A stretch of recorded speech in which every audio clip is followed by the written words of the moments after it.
Secretary Vince Dizon versus Amy Marcos. Sa bulwagan ng Kongreso kung saan ang bawat salita ay may timbang at bawat pagtatalo ay mainit, doon naulinigan ang mga salita ni Senador Amy Marcos na nagpataas ng kilay. Si Vince Dizon ay hindi inhinyero. Parang kidlat na tumama ang pahayag. Ang implikasyon, kung hindi ka inhinyero, paano mo lilinisin ang isang ahensya na may napakalalim na problema sa inhinyero, ang Department of Public Works and Highways? Paano mo aasikasuhin ang bilyong-bilyong halaga ng proyektong pang-infrastruktura na pinaghihinalaang pinagmumula ng katiwalian, lalo na sa issue ng overpriced na mga materyales sa flood control projects? Para sa mga kritiko, ito ay isang malaking katanungan sa kakayahan ni Secretary Dizon. Ngunit para sa marami, ang kwento ni Vince Dizon ay higit pa sa titulong profesional. Ito ay kwento ng isang action man na pinagkakatiwalaan dahil sa kanyang mga gawa, hindi lamang sa kanyang pinag-aralan. Kung babalikan ang nakaraan, malayo sa pagiging inhinyero si Vince Dizon. Siya ay isang ekonomista, ngunit ang kanyang karanasan sa gobyerno ay nagpapakita ng isang tao na handang sumabak sa mga mahirap na misyon. Sa BCDA o Bases Conversion and Development Authority, dito siya talaga nakilala. Siya ang utak sa likod ng pagpapaunlad ng New Clark City, isang napakalaking proyektong may world-class facilities na naging sentro ng mga palaro tulad ng 2019 Southeast Asian Games. Siya rin ang nagpalawak ng Clark International Airport. Ito ay ang mga proyektong nagpapatunay na kaya niyang patakbuhin at mapagtagumpay na tapusin ang malalaking infrastructure projects kahit hindi siya inhinyero. Sa DOTR o Department of Transportation, sa kanyang maikling panunungkulan dito, nakakuha siya ng papuri. Siya ang kalihim na mabilis kumilos. Kung may problema sa mga transport hub tulad ng MRT o bus terminal, personal siyang pupunta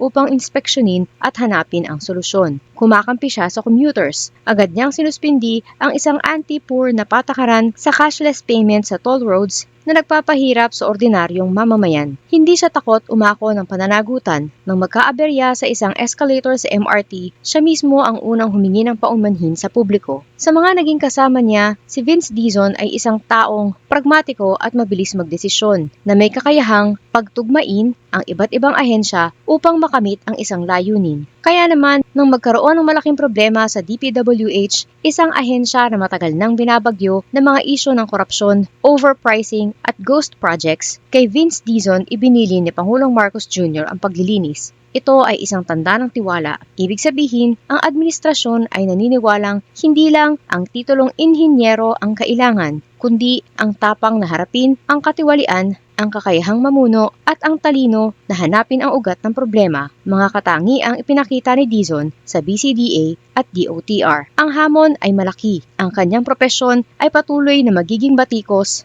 ngunit ang kanyang mga gawa ang magiging tunay na patunay kung siya ba ay karapat-dapat sa pinakamahirap na misyon, ang muling ibalik ang tiwala ng mamamayan sa DPWH.